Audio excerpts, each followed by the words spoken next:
Hello friends, welcome to my YouTube channel AR resolution. आज की video में हम अल्फ़ा फिटोप्रोटीन टेस्ट के बारे में जानेंगे। अल्फ़ा फिटोप्रोटीन टेस्ट को कई बार डॉक्टर्स एएफपी भी आपको लिखकर दे देते हैं। उसका मतलब भी अल्फ़ा फिटोप्रोटीन ही होता है।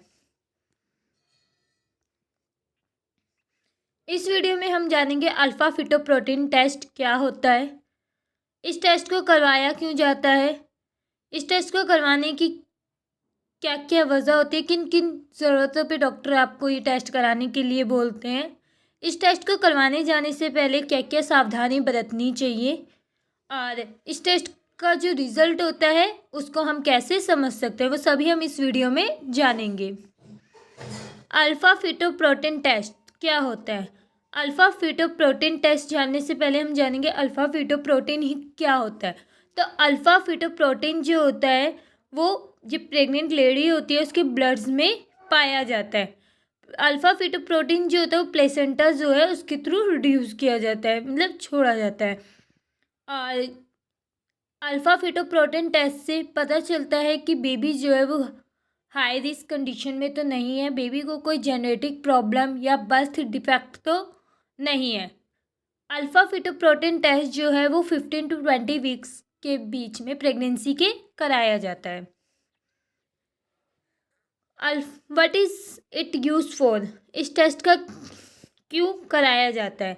तो इस टेस्ट को जो है हम बेबीज़ जो होता है प्लेसेंटा में जो बेबी ग्रोथ कर रहा है वह प्रॉपर ग्रोथ कर रहा है या नहीं कर रहा है, कोई जेनेटिक डिसऑर्डर तो नहीं है बेबी को। Genetic disorder means down syndrome वगैरह तो नहीं है, वो सभी हमें अल्फ़ा फिटोप्रोटीन टेस्ट के थ्रू पता चल जाता है।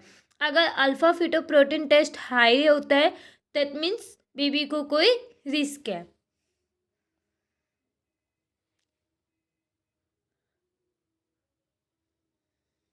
अल्फ़ा फिटोप्रोटीन टेस्ट जो है वो कब कराया जाता है, क्यों कराने की ज़रूरत होती है? तो इस टेस्ट को जो है normally 15 to 20 weeks of pregnancy के बीच में कराया जाता है। अगर जो प्रेग्नेंट लेडी है उसकी एज 35 से अबव है तो उस कंडीशन में ये टेस्ट ज़्यादातर कराया जाता है।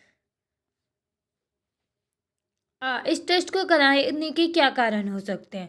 तो इस टेस्ट को कैसे किया जाता है? तो इस टेस्ट को जो किया जाता है वो नॉर्मली हमारी जो नर्स होती है उसमें से आम आम जो होती है वहाँ से सैंपल लिया जाता है स्मॉल नीडल के थ्रू और उसके बाद उसकी जो है जांच की जाती है।